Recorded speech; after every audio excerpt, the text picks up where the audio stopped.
Exactly half a century of Toyota success. The Japanese car maker's record is impressive. The real breakthrough came in the 70s.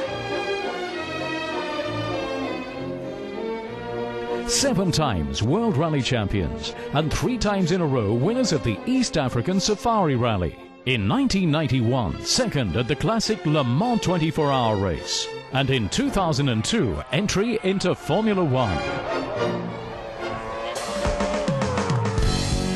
50 years of Toyota Motorsport, so there are no signs of being tired of success going into the first race in Melbourne, starting into the new Formula One season.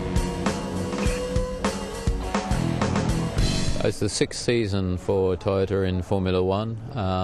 It's obviously the 50th anniversary of Toyota in competitive motorsport, and it's the first year that the Grand Prix will go to Japan at Fuji under Toyota's ownership. So for us, a very challenging year, and we continue to fight for our first victory. The 2007 Australian Grand Prix. It's a special anniversary too for Panasonic Toyota Racing Team's 2 drivers. They both began their Formula One careers here early in 1997.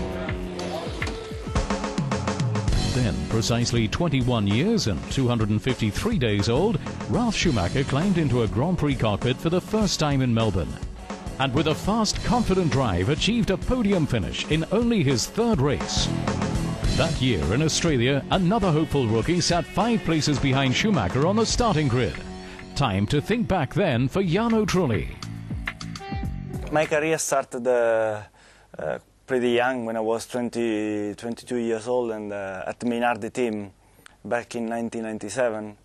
And that was also good because for the first time I drove officially a Formula One in a Grand Prix race in Australia, and it was a great moment. Trulli was soon regarded on the circuit as an extremely fast and strong qualifier. Prost, Jordan and Renault were the next 3 stops for the likeable Italian. His first triumph he scored in Monaco in 2004. That same year he found his sporting home in the Toyota team. Jordan and BMW Williams were Ralf Schumacher's stops. The German has 6 victories to his name so far. After 10 years, it's time not just to be winning races, but to be taking the title too. Of course, I didn't really have the opportunity to do that over recent years. Then I changed teams, and it was clear that again it would take a few years. But now we're moving slowly but surely in the right direction. I'm sure of that. Now we want to start winning races, and the rest will then follow. The new TF107 has started well in winter testing. Good reason, therefore, to be aiming for the front positions. Now the job is to fine-tune cornering grip and speed. My first impression is that everybody work harder, and I'm very proud of my team. The new season is starting with revised regulations. No more engine development and rev speeds limited to 19,000 RPM. All teams will be supplied with identical Bridgestone tyre compounds at each Grand Prix, 1 hard and 1 soft. And note too, both have to be used during the race.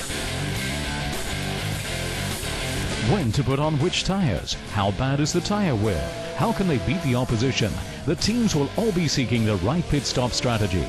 Despite all these changes, Toyota's putting faith in continuity, trusting in their own strengths.